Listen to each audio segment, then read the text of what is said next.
ॐ अज्ञानतिम्रान्धस्य ज्ञानाञ्जनशलाकया चक्षुर्मिलितं येन तस्मै श्रीगुरुवे नमः। श्रीचैतन्यमनोभीष्टं स्थापितं येन भूतले स्वयं रूपं कदा मह्यं ददाति स्वपदान्तिकं। वन्देऽहं श्रीगुरु श्रीयुतपत्कमलं श्रीगुरु वैष्णवांश्च श्रीरूपं साग्रजातं सहगणरघुनाथं तं सजीवं सावधूतं सावधूतं परिजन सहितं कृष्ण चैतन्य देवं श्री राधा कृष्ण पादान सह गणललिता श्री विशाखान्तांश्च। हे कृष्ण करुणा सिंधु दीनबंधु जगतपते गोपेश गोपिका कांत राधा कांत नमस्तुते। तत्वकांचन गौरांगी राधे वृंदावनेश्वरी वृषभानुसुते देवी प्रणमामि हरिप्रिय। वांछा कल्पतरु कृपा सिंधु भैव च पतितानां पावनेभ्यो वैष्णवभ्यो नमो नमः। हरे कृष्ण। मैं अपने गुरुदेव के चरणों में असंख्य कोटि दंडवत प्रणाम करते हुए उनसे अहेतु कृपा की प्रार्थना करता हूँ। इसके अलावा समस्त वैष्णव वैष्णवी के चरणों में, मेरे शिक्षा गुरु के चरणों में असंख्य कोटि दंडवत प्रणाम करते हुए अहेतु कृपा की प्रार्थना करता हूँ। हरे कृष्णा।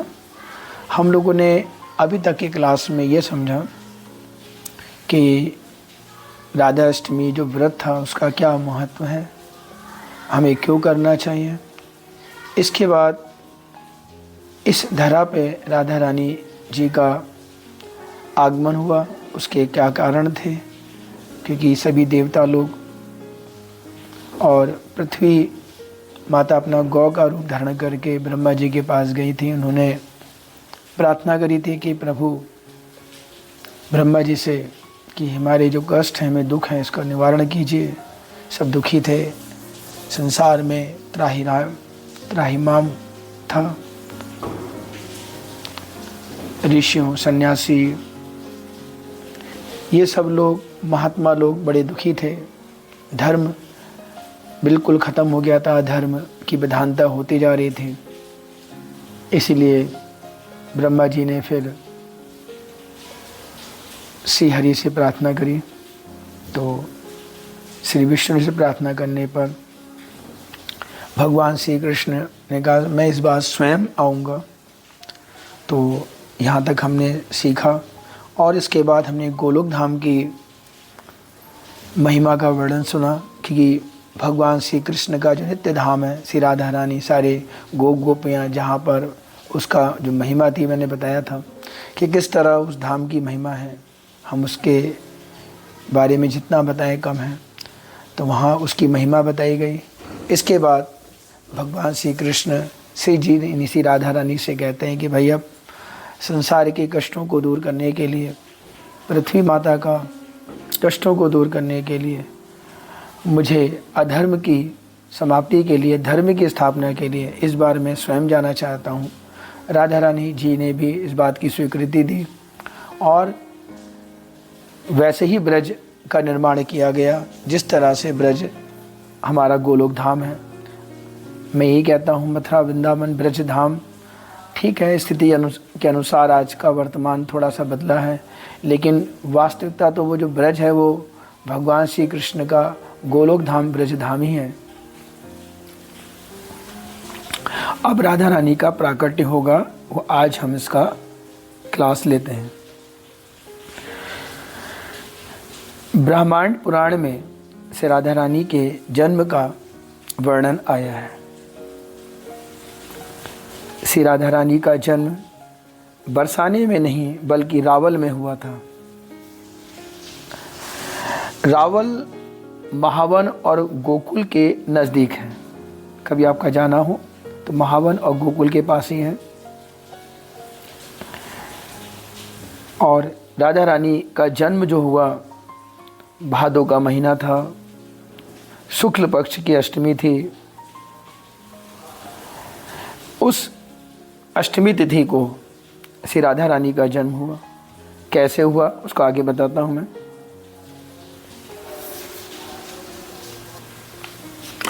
कुछ लोगों की मान्यता थी कि राधा जी का जन्म बरसाने में हुआ, परंतु वास्तविकता तो यही है कि श्री राधा रानी का जन्म रावल में हुआ। रावल में इनके माता पिता श्री बृषभानु जी और कृतिका और इनका पूरा परिवार वहाँ के सरदार थे, रहते थे। इनके माता पिता इन्हीं बृषभानु जी के पिताजी का नाम महिभानु और बृषभानु जी की माँ का नाम सुखदा रानी था। मतलब राधा जी के जो दादाजी थे उनका नाम महिभानु और जो दादी थी सुखदा रानी था। राधा जी की जो माँ है वो कीर्तिदा है और इनके भी पिता का नाम इंदु महाराज थे और जो राधा जी की जो नानी थी, नाना जी का नाम क्या बताया मैंने, इंदु महाराज थे और जो इनकी नानी थी उनका नाम मुखरा था। और राधा जी का जो ननिहाल है वो मुखराई गांव में है। तो इस तरह मैंने आपको इनकी वंश परंपरा के बारे में बताया थोड़ा कि सब रहते थे रावल में। श्री बृषभानु जी, कृतिका, उनके दादा दादी, पूरा परिवार वहीं रहते थे। ये पूर्व जन्म में बहुत तपस्वी थे। बृषभानु जी बहुत तपस्वी थे। इन्होंने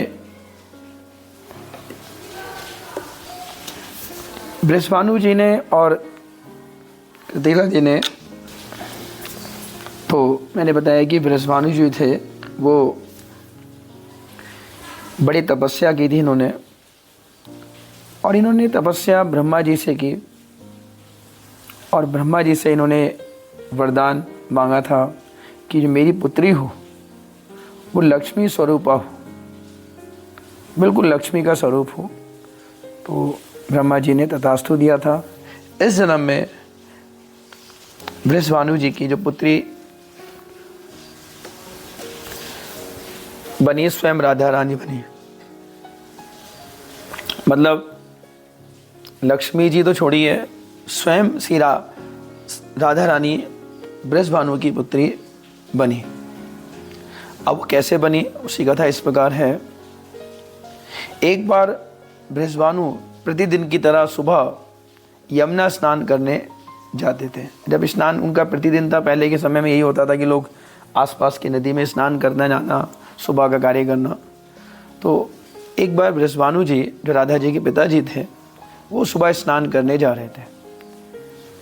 यमुना जी जब निकले तो एक सरोवर में इन्होंने देखा कि मतलब यमुना जी के जब पास एक सरोवर था, उस सरोवर में क्या देखा कि कमल दल में कुछ है।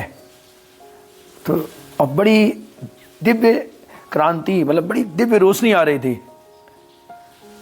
बड़े चकित हुए, आखिर क्या है। बृषभानु जी उस कमल दल के पास आए तो क्या देखा, एक स्वर्ण कांति कन्या को देखा और उस कन्या की सुंदरता, रूप, और ऐसा लगा कोई स्वर्ग से कोई देवी, कोई ऐसा बालक आसपास, ऐसी ज्योति निकल रही थी। बड़ा आनंद आया। बृषभानु जी उस कन्या के पास आए। उस स्वर्ण कांति कन्या को, स्वर्ण कांति का मतलब होता है इतने गोरे कि जब एक किसी सोने को हम हजारों बार उसको तपाएं, बहुत बार तपाएं, तो उसकी जो आभा निकलती है उसको बोलते हैं स्वर्ण कांति। बृषभानु जी उस कन्या को कमल के दल से ले उठा करके घर ले आए और ला करके सारी बात उन्होंने परिवार के सामने बताई। बट सब लोग बड़े प्रसन्न हुए क्योंकि बृषभानु जी और कृतिका की कोई संतान नहीं थी। इस संतान प्राप्ति से उनके परिवार की खुशी का ठिकाना ना रहा। अभी इनको इस जन्म में जो ब्रह्मा जी के द्वारा वरदान मिला था कि आपको लक्ष्मी स्वरूपा पुत्री मिलेगी, तो इन्होंने इस जन्म में इस पुत्री को पाया। हमारे जीवन में जो भी कर्म होते हैं, फल करते हैं, आज हम बोते हैं, काटते अगले जन्म में। आज जो हम गलत काम कर रहे हैं, सही काम कर रहे हैं, इसका सारा पुण्य हमें अगले जन्म में मिलेगा। आज इस जीवन में जो हम जी रहे हैं वो हमारे पूर्व जन्मों की कर्म है जिसका हम फल भोग रहे हैं। अच्छा होता है हमारे साथ, बुरा होता है, तो ये सब चीज़ें पूर्व जन्मों के द्वारा निहित है हमारे। लेकिन अगर आप एक ही चीज़ बार बार कहना चाहता हूँ, श्री कृष्ण राधा की शरणागत, उनकी भक्ति अगर आप जीवन में लाते हैं तो वो जीवन के जो आपके पूर्व निर्धारित कष्ट हैं या दुख है या सुख है वो बैलेंस आ जाएगा। आपके जीवन में तकलीफ नहीं रहेगी, दिक्कत ही नहीं रहेगी, और कोई कष्ट आता भी है तो उसको आप ऐसे पार कर जाओगे जैसे कुछ मालूम ही नहीं पड़ा। तो बृषभानु जी जिन्होंने पूर्व जन्म में बहुत तपस्या की थी, तो उनको इस जन्म में पुत्री के स्वरूप, उन्होंने तो लक्ष्मी को मांगा था, लेकिन लक्ष्मी जी का जो स्वरूपा उन्होंने मांगा था, श्री राधा रानी स्वयं उनके पास आई हैं। बड़े परिवार में जन्म, खुशियां मनाई गई, लेकिन कुछ समय के बाद रावल में आए दिन आक्रमण होना, सैनिकों का आना, तो वृषभानु जी इस बात से बहुत दुखी रहते थे। एक और समस्या थी कि राधा रानी जी का जन्म से आंखें बंद की हुई थी, वो आंखें नहीं खोलती थी, अपनी नयनों को बंद किया हुआ था। अब उसका कारण मैं आगे बताऊंगा। ये भी उनका एक दुख का कारण था। माता जी भी दुखी थी, उनकी जो कीर्तिदा माता थी वो भी कहती थी भाई ये पुत्री तो बड़ी सुंदर है, बड़ी अच्छी है, लेकिन अपने नयन नहीं खोलती हैं, आखिर क्या वजह है। और दूसरा, रावल में आए दिन आक्रमण होने की वजह से उन्होंने परिवार के संग सलाह किया कि भाई अब इस रावल को हमें छोड़ना पड़ेगा। और जब राधा रानी श्री जी 2.5 वर्ष की थी तो उनके पिता श्री वृषभानु जी वृंदावन होते हुए बरसाने में आ गए। बरसाने से में जो ब्रह्माचल पर्वत था, वो पर्वत ब्रह्मा जी के सर पर अपना स्थान बनाया। अब ब्रह्मा जी की भी यही इच्छा थी कि ब्रह्मा जी ने, ब्रह्मांचल पर्वत के 4 मुख थे, एक का नाम मानगढ़, दूसरे का नाम दानगढ़, तीसरे का नाम विलासगढ़ और चौथा भानुगढ़। तो भानुगढ़ वृषभानु जी ने किला बनाया, मतलब जो अपना व्यवस्था बनाई, क्योंकि वो सरदार थे, वहाँ सारा बहुत बड़ा किला बनाया गया। जैसा कि मैंने बताया था कि ब्रह्मा जी की बड़ी इच्छा थी कि मेरे सर पर से राधा रानी के चरण पड़े, इसलिए ये जो ब्रह्माचल था ब्रह्मा जी का सिर था, से राधा रानी के चरण मेरे सिर पर पड़े। उनकी सखियाँ जब यहाँ पर खेलें आपस में तो उनके सबके चरण पड़े तो मेरा जीवन धन्य हो जाएगा।